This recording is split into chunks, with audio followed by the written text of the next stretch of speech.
Bonjour à toutes et à tous, bienvenue sur CCTV français pour cette nouvelle édition du journal. Nous ouvrons ce journal avec le prochain voyage du président chinois en Afrique. Xi Jinping débutera mardi prochain une visite d'État de 2 jours au Zimbabwe. Celle-ci sera la première d'un président chinois en un peu moins de 20 ans. Les liens économiques unissant les deux nations devraient dominer les discussions entre le dirigeant chinois et son homologue zimbabwéen, Robert Mugabe. Il y a un peu plus d'un an, le président Robert Mugabe était à Beijing. À cette occasion, plusieurs séries d'accords avaient été signées avec le chef d'État chinois. Ces accords concernent le développement d'infrastructures, les énergies et leur production, la distribution de l'eau ainsi que l'agriculture. Lors de cette nouvelle visite, les accords d'un montant de plusieurs milliards de dollars devraient être finalisés avant leur application. La première chose importante que notre gouvernement, mais aussi la population zimbabwéenne souhaite, c'est la clarification et la finalisation de ce que l'on appelle les gros contrats ou encore les accords de libre-échange, les conventions de prêt. Ces derniers ont été signés entre les entreprises et gouvernements zimbabwéens et chinois. En plus des fonds attribués au développement, le Zimbabwe espère renforcer ses échanges commerciaux avec la Chine, un pays qui est déjà un partenaire commercial majeur. Le Zimbabwe veut aussi accentuer ses liens commerciaux avec la Chine. On note que les données ont augmenté depuis que le Zimbabwe dialogue avec la Chine. Cependant, le Zimbabwe aimerait aussi s'assurer que cette relation profite au Zimbabwe et que les partenaires sont sur un pied d'égalité. Les échanges sino-zimbabwéens ont culminé l'an dernier à 1,2 milliard de dollars, soit plus du double qu'il y a 5 ans.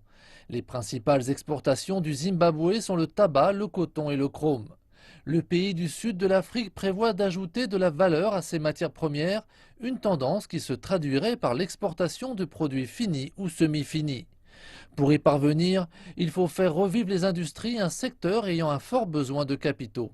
La pénurie de capital est une conséquence de l'interdiction faite au Zimbabwe d'emprunter auprès des marchés internationaux. Les discussions avec le président chinois pourraient évoquer une aide en direction du Zimbabwe et de ses problèmes de manque de liquidité.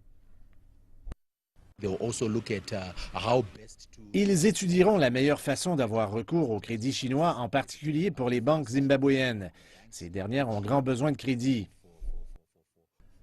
Le gouvernement de Robert Mugabe s'attache à mettre sur pied un ambitieux projet de reprise économique baptisé Zima 7.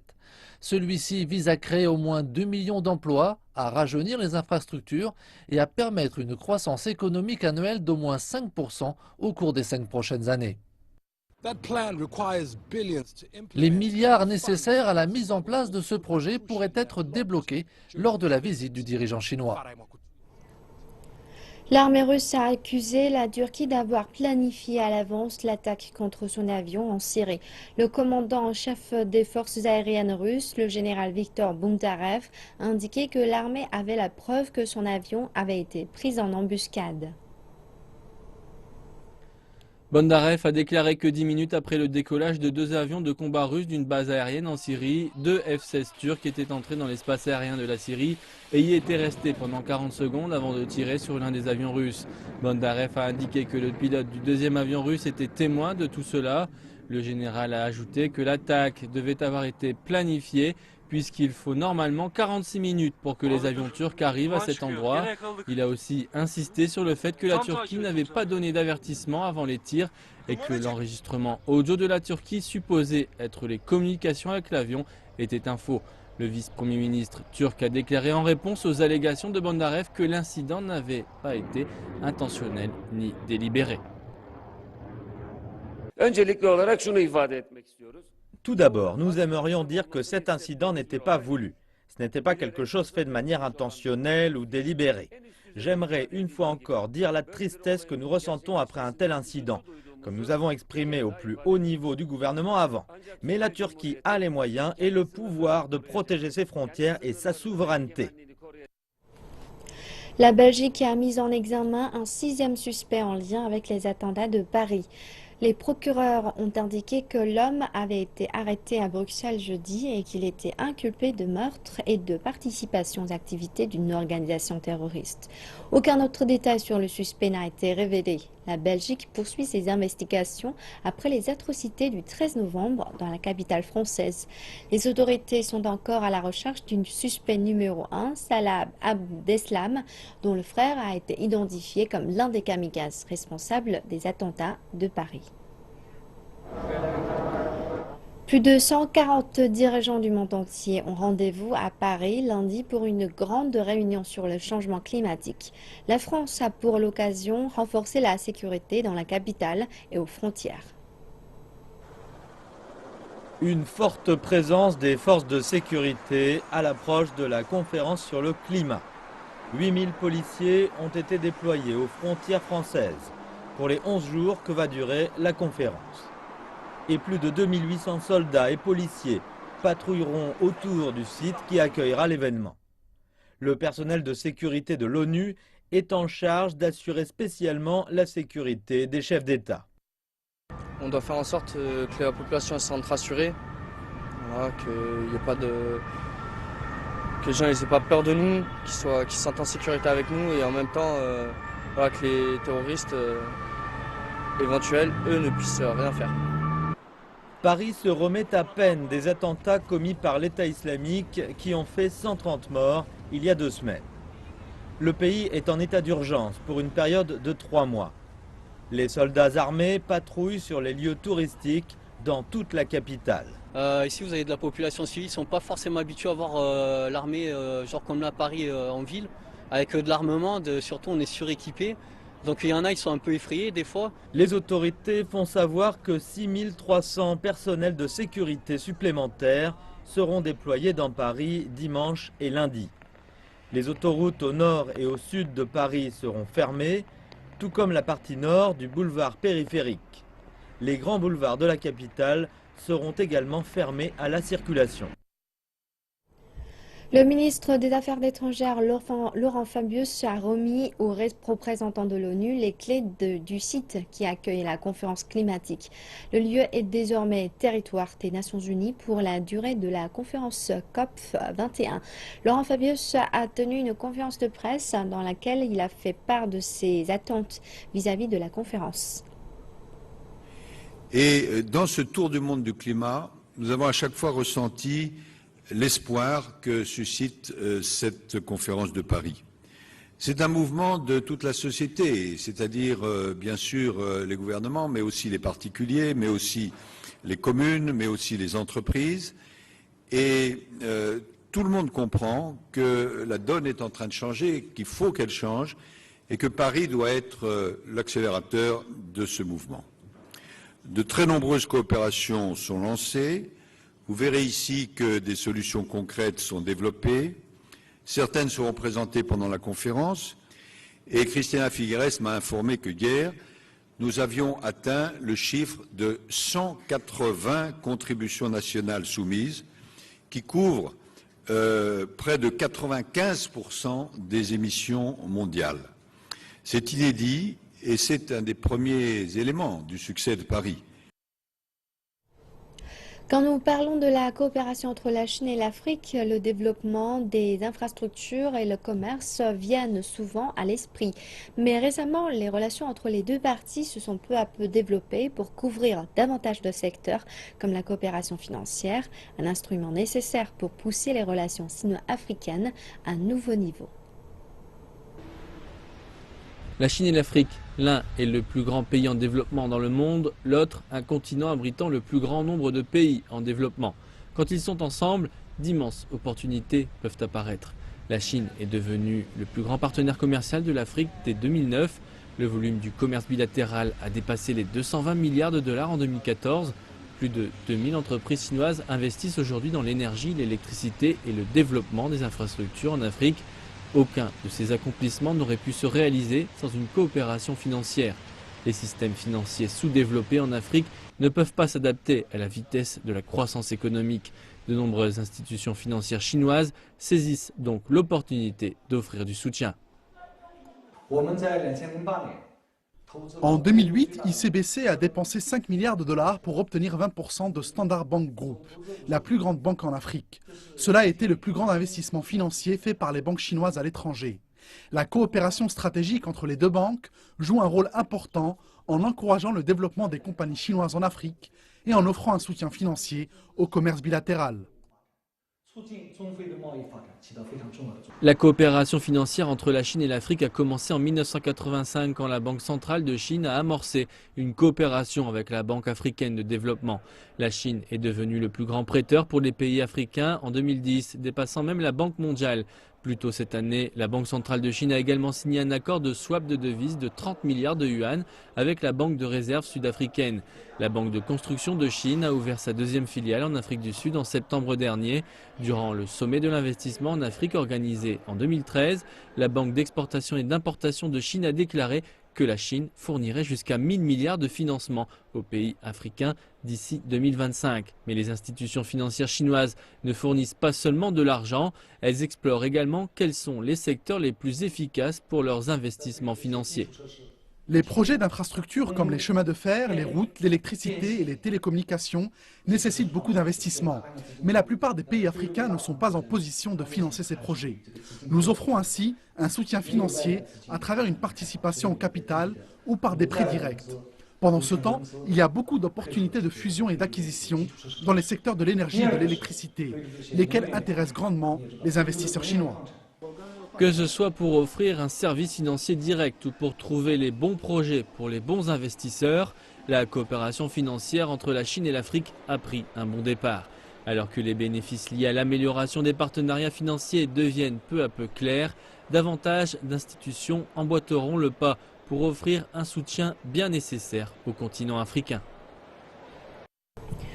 Le gouvernement central vient de clôturer une réunion de 2 jours sur les moyens de sortir 70 millions de personnes de la pauvreté d'ici 2020. Le président Xi Jinping a déclaré que la Chine avait travaillé de sa propre manière sur les moyens de combattre la pauvreté depuis le lancement de la politique de réforme et d'ouverture il y a 37 ans. Jusqu'à présent, la Chine est parvenue à sortir plus de 700 millions de personnes de la pauvreté. Le président a indiqué qu'il s'agissait là d'une grande contribution au développement de l'humanité. Xi Jinping a en outre précisé qu'au sein du prochain plan quinquennal, l'élimination de la pauvreté, qui n'est jamais facile, demeurerait une priorité. Il indique que l'exactitude dans le travail est une chose essentielle, ce qui signifie faire davantage afin de déterminer quelles sont les personnes se trouvant sous le seuil de la pauvreté, les facteurs qui les y maintiennent, ainsi qu'un système plus adapté afin d'aider ces dernières. La réforme de l'offre est un nouveau concept des dirigeants chinois. L'innovation et la réforme seraient la clé de cette nouvelle politique destinée à relancer la croissance économique. Il ne fait aucun doute que le modèle économique chinois connaît un rééquilibrage en faveur de la consommation. Le problème est que les usines chinoises ne sont pas toujours en mesure de satisfaire les consommateurs. Certains Chinois vont en effet à l'étranger pour acheter autocuiseurs et sièges de toilette. Le gouvernement veut faire monter en gamme la production industrielle et a pour cela créé une nouvelle expression, la réforme de l'offre. Ceci inclut la hausse de la productivité du travail, du capital et de l'utilisation des sols, la montée en gamme de la technologie et du capital humain, et la promotion de l'entrepreneuriat et des structures d'innovation telles que les universités. Le gouvernement entend également réduire les impôts et les contrôles administratifs, supprimer les industries dépassées et créer des produits compétitifs. Pour reprendre les mots des experts, tout tourne autour de réformes et d'innovation. La réforme de l'offre consiste en l'accélération des réformes et l'essence de cela est l'innovation, qui inclut l'innovation technologique et institutionnelle. Nous devons créer un environnement qui nourrisse l'innovation. La théorie économique basique explique qu'il existe 2 phases dans une économie, l'offre et la demande. Si le gouvernement peut stimuler la demande en lançant des projets publics et en encourageant la consommation, ce qu'il a fait par le passé, les économistes expliquent que cela ne peut élever le niveau de production. La réforme de l'offre va accroître l'efficacité et au final les perspectives de croissance des entreprises. En réponse à cela, certains analystes expliquent que les entreprises doivent recourir à l'innovation pour satisfaire les besoins des consommateurs. Les producteurs doivent baser leur production sur les consommateurs ou personnaliser leurs produits. Je pense que quand notre production satisfera la demande, les gens n'iront plus à l'étranger pour faire du shopping et notre secteur des services se développera. De plus, la réforme de l'offre correspondrait à la situation économique actuelle et permettrait d'en surmonter les difficultés. Les dirigeants chinois ont mentionné cette expression à 4 reprises en seulement 9 jours, tant au niveau interne qu'international. Ils espèrent que cela puisse donner une impulsion aux entreprises et améliorer la qualité des biens et services. Durant le sommet des BDG de la PEC à Manille, le président chinois Xi Jinping a déclaré que les fondamentaux économiques et la trajectoire de long terme de l'économie chinoise demeuraient inchangés. La Chine change en matière industrielle, d'urbanisation et de modernisation de son secteur agricole. Le boom d'innovation va prendre la tête de jouer un rôle fondamental dans la croissance économique. Cet écran pliable a été produit par une compagnie technologique de Kunshan dans la province du Jiangsu. Épais de 20 micromètres seulement, il peut être roulé et même porté comme un vêtement. Nous avons investi 120 millions de yuan en recherche et développement sur cet écran pliable. C'est un gros investissement pour nous, mais quand nous avons pensé à son potentiel sur le marché, nous avons décidé de sauter le pas. La forte demande domestique et les opportunités d'affaires sont la raison derrière l'innovation. Les ventes de détail ont totalisé cette année 3 000 milliards de yuan, en augmentation de 10% chaque mois. Tencent Zhongchuan Space est un projet de type incubateur. La compagnie chinoise rassemble des innovateurs et des investisseurs tous les week-ends dans 25 villes du pays. Des plateformes comme Zhongchuan Space n'offrent pas seulement de l'investissement, mais aussi d'autres soutiens comme des bureaux. Nous nous attendons à des ventes dépassant 10 milliards de yuan l'an prochain. Plus de 100 programmes d'innovation ont été introduits cette année. Et l'Internet, les robots et les smartphones sont les principaux champs de bataille pour les startups de haute technologie. Le secteur chinois de l'énergie solaire se développe de manière exponentielle. Des centrales solaires de la province du Hebei tentent désormais de combiner recyclage et agriculture. Les plaines du nord de la Chine subissent une vague de froid d'une intensité jamais vue depuis des années. Cela devrait être un cauchemar pour les éleveurs de porcs, mais Chen Zhengting n'est pas inquiet du tout. Cela car ses porcheries sont chauffées à l'énergie solaire, une énergie qui ne lui coûte rien.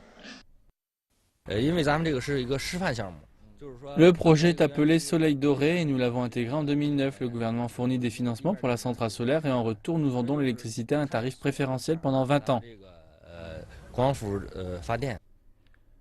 Plutôt que d'utiliser une chaudière pour se chauffer, ces panneaux solaires placés sur le toit de la porcherie fournissent une électricité de base aux fermes et villages voisins. L'électricité produite par la centrale approvisionne en moyenne une centaine de foyers par mois. On peut faire pousser toutes sortes de choses entre les panneaux. Maïs, choux chinois, pommes de terre, voire même herbes médicinales.